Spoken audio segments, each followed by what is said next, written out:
धारचूला के नदी तट पर राजस्व विभाग के उप निरीक्षक जीवन पुनेठा के नेतृत्व में पुलिस धारचूला और एसएसबी धारचूला की संयुक्त टीम के द्वारा काली नदी में हो रहे अवैध खनन को रोकने के लिए आज उचित कार्रवाई की गई है। बता दें कि डिजिटल न्यूज की खबर का असर हुआ है। इकट्ठा किए गए रेता और बजरी को जेसीबी के माध्यम से नष्ट कर दिया गया है। इस दौरान धारचूला पुलिस की एसआई मेघा शर्मा और एसएसबी डी संभाजी धारचूला के प्रभारी इंस्पेक्टर योगेश पुनेठा व उनकी पूरी टीम उपस्थित रही। बता दें कि पूर्व से धारचूला के नदी तट पर अवैध खनन की वानगी देखने को मिलती है। लगातार अवैध खनन की कहीं न कहीं धारचूला के नदी तट पर शुरुआत दिखाई दे रही थी। राजस्व उप निरीक्षक के द्वारा पूर्व में भी अवैध खनन को सीज किया गया था, परंतु आज कट्टे फाड़ने के बाद रेते को नेस्ता नाबूद कर दिया गया है। अब देखना है कि क्या राजस्व उप निरीक्षक व एसएसबी पुलिस की संयुक्त अभियान लगातार जारी रहते हैं, अवैध खनन को ये लोग कितना रोक पाते हैं। प्रयास जरूर किया गया है। प्रशासन की सराहना करनी पड़ेगी कि प्रशासन को सूचना मिलने के बाद प्रशासन एक्टिव हुआ है और प्रशासन के द्वारा पूरे संपूर्ण रेते को नष्ट कर दिया गया है। कुछ लोग इस रेते का अवैध दोहन करते हैं। गाड़ियों के मार्फत ये रेता एसएसबी चौकी से निकलता है और रात्रि में और धारचूला के बाजारों में ऊंचे दाम में बेचा जाता है। अब एसएसबी भी सक्रिय दिखाई दी है। एसएसबी के द्वारा आज नदी पर कोई भी अवैध खनन नहीं करने दिया गया है। देखना कि ये कब तक जारी रहता है। अगर इस तरह का प्रतिबंध लगातार जारी रहेगा तो कहीं ना कहीं राजस्व की प्राप्ति सरकार को होगी, प्रशासन को होगी और अवैध खनन पर रोक लगेगी।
मुंशियारी में उप जिलाधिकारी के माध्यम से जिलाधिकारी को एक ज्ञापन प्रेषित किया गया है। बता दें कि विधानसभा धारचूला विकासखंड मुंशियारी अंतर्गत प्रांतीय खंड लोक निर्माण विभाग डीडीआर पीएमजीएसवाई खंड धारचूला द्वारा संचालित एवं अनुसूचित निम्न मोटर मार्गों सुधारीकरण, डामरीकरण, हॉट मिक्स, डामर, डिफेक्ट कटिंग आदि कार्य कराए जाने की बात की गई है। बता दें कि घोरपट्टा, बनिया गांव, धामीगुड़ा मोटर मार्ग व अन्य कई ऐसे मोटर मार्ग हैं जिनके लिए आज ज्ञापन दिया गया है। पेकुती पापुड़ी युक्त मोटर मार्ग है, सिचुमंती नानसे मोटर मार्ग है। बता दें कि जिलाध्यक्ष मनोज टोलिया ने बताया कि इन डीडीआर के अंतर्गत संचालित मार्ग हैं, पीएमजीएसवाई के संचालित मार्ग है। अगर ये तत्काल सही नहीं किए गए तो बड़ा आंदोलन मुंशियारी में देखने को मिलेगा। आज हमारे द्वारा जो है ब्लॉक अध्यक्ष ईश्वर कोरंगा जी और तमाम लोगों के नेतृत्व में हम लोगों ने जो है ज्ञापन प्रेषित किया जिलाधिकारी को। हम जिलाधिकारी से अनुरोध चाहते हैं कि हमारा जो मुंशियारी नानासेन शिशु मंदिर वाला जो मोटर मार्ग है चांदनी तक, उसकी हालत इतनी दयनीय है कि कोई पूछने वाला नहीं है, जो पीडब्ल्यूडी विभाग के अंतर्गत आता है। दूसरा रोड सड़क है आपका पापड़ी पैंकुती लिंक सड़क का हाल ऐसा है कि चारों तरफ से घास नालियां बंद और 4 फीट का रोड बचा हुआ है। तो ऐसी स्थिति में कभी भी दुर्घटना हो सकता है। हम चाहते हैं पीडब्ल्यूडी विभाग से कि शीघ्र इस पर जो है कार्रवाई हो। और तीसरा सड़क हमारा सबसे बड़ा सड़क जो मुंशियारी से मदकोट जौनजबी की तरफ जाते हैं, गाड़ियां आते हैं, उस रोड आपका डानाधार, बरनिया गांव, धामीकुड़ा, सेला होते हुए आपका नीचे सेरा चक्की पे मिलता है। उस सड़क की हालत ठेकेदार के द्वारा इतने घोटाले किए गए हैं उस सड़क में। उस सड़क की हालत ऐसी दयनीय है कि मतलब जगह जगह गड्ढे, नालियां बिल्कुल बंद हैं पड़े हुए और कलमट चौक हैं सारे। और विगत हमने कई गांव वालों ने, गांव के ग्राम प्रधान, वहां के क्षेत्र पंचायत सदस्य, तमाम लोगों ने आवाज उठाया, फिर भी जो है विभाग के द्वारा अनदेखी की जा रही है। हम माननीय जिलाधिकारी से, श्रीमान जिलाधिकारी से अनुरोध करना चाहेंगे कि आप इस पर तत्काल कार्रवाई करने की कृपा करेंगे। धन्यवाद। नहीं पिथौरागढ़ जिले के जिलाधिकारी विनोद गोस्वामी पहुंचे धारचूला। धारचूला ब्लॉक सभागार में रखी गई थी एक बैठक। उक्त बैठक से पहले व्यापार संघ धारचूला के पदाधिकारियों के द्वारा भूपेंद्र थामा की अध्यक्षता में एक बुके देकर व्यापार संघ ने जिलाधिकारी का हार्दिक स्वागत अभिनंदन किया। स्वागत अभिनंदन के बाद जिलाधिकारी के नेतृत्व में धारचूला में जौलजीबी मेला, जो ऐतिहासिक मेला लगता है, उसके लिए एक बैठक रखी गई। बता दें कि भारत नेपाल सीमा पर लगने वाले ऐतिहासिक जौलजीबी मेला, जो हर वर्ष 14 नवंबर शुरू होता है, उसकी तैयारियों को लेकर जिलाधिकारी विनोद गोस्वामी ने धारचूला में अधिकारियों की बैठक ली।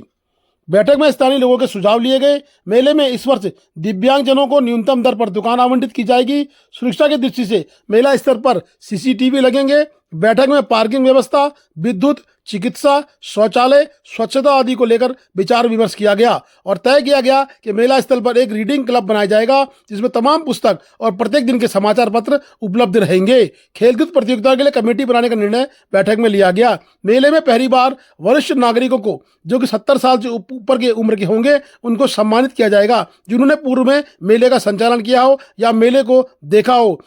उक्त बैठक में उप जिलाधिकारी धारचूला मनजीत सिंह, डीपी आशीष पुनेठा साथ में मौजूद रहीं।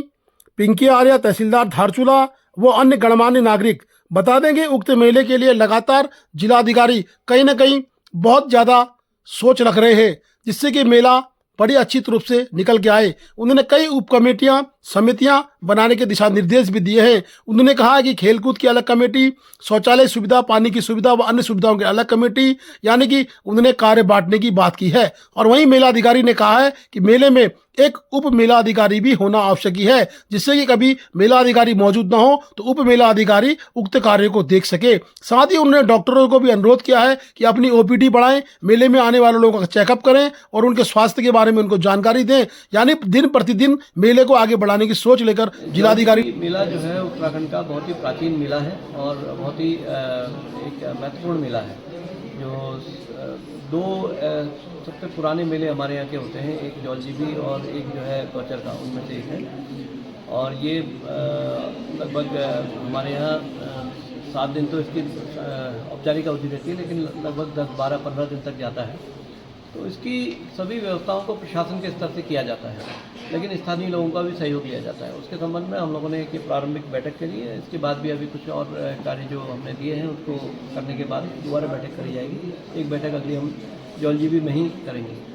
तो इसमें हमने विशेष रूप से इस बार ये ध्यान दिया है कि जैसे एक तो हमारा जो स्थानीय प्रोडक्ट हैं उनका प्रचार प्रसार करने के लिए हमने ये कहा है कि NRLM के जो समूह हैं और हमारी SHG की जो बहनें हैं, उनसे संबंधित जो भी स्टॉल लगेंगे उसका हम चार्ज नहीं करेंगे। एक औपचारिक जो चार्ज होगा छोटा मोटा वो हम लेंगे, अदरवाइज उसका किराया जो पहले 3500 रुपये लगभग होता था उसको हम लोग नहीं लेंगे।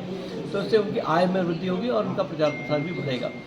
दूसरा हमने ये कहा कि जो हाउस ऑफ हिमालय जो ब्रांड है, उसके तहत जो हमारे यहाँ प्रोडक्ट हो सकते हैं इस क्षेत्र से संबंधित, उनका प्रचार प्रसार करेंगे। तो हम उस थीम पर भी काम करेंगे।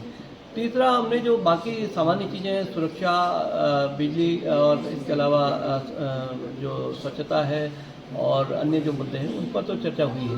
लेकिन इस बार हमने ये प्लान किया है कि हम स्थानीय लोगों का अधिक से अधिक इसमें सहयोग लेंगे और इसको बहुत ही गरिमापूर्ण तरीके से और एक पिछली बार से भी और अच्छे तरीके से इसको इस बार आयोजित करेंगे।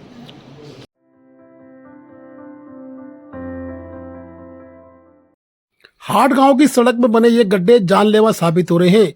ये हिलवेज कंपनी के द्वारा सड़क का निर्माण किया गया था, परंतु कहीं न कहीं ऊपर की नालियों का जो वेस्टेज पानी इसमें आ रहा है, वो बहकर इस खड्डों को लबालब भर दे रहा है। हिलवेज कंपनी के द्वारा नाली का निर्माण करने के उपरांत इन खड्डों को भर के कहीं न कहीं यातायात सुगम बनाने की नितांत आवश्यकता है।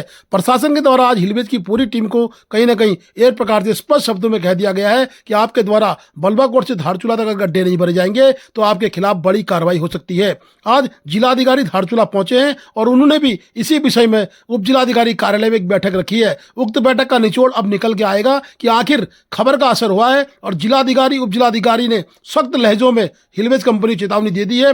पूर्व में भी कई चेतावनी उप जिलाधिकारी धारचूला के द्वारा दी गई थी, परंतु हिलवेज कंपनी ने कुछ गड्ढे भरने का प्रयास किया, दिखावा किया, लेकिन कार्य पूरा नहीं किया। अब देखना है कि क्या हिलवेज कंपनी इन खड्डों को भरकर ये जो नन्हे मुन्ने स्कूली बच्चे आ रहे हैं इनका आवागमन सुचारू या सुविधाजनक बनाती है। अब देखना कि हिलवेज कंपनी इन बच्चों की स्थिति को देखते हुए इसको सुधारती है या फिर प्रशासन कहीं ना कहीं हिलवेज के खिलाफ बड़ा एक्शन लेता है।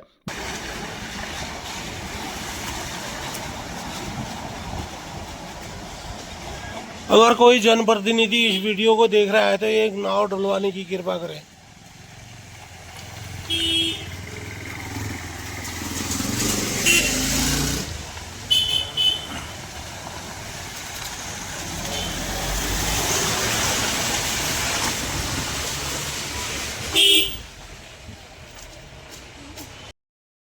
Please do like, share and subscribe DCL News.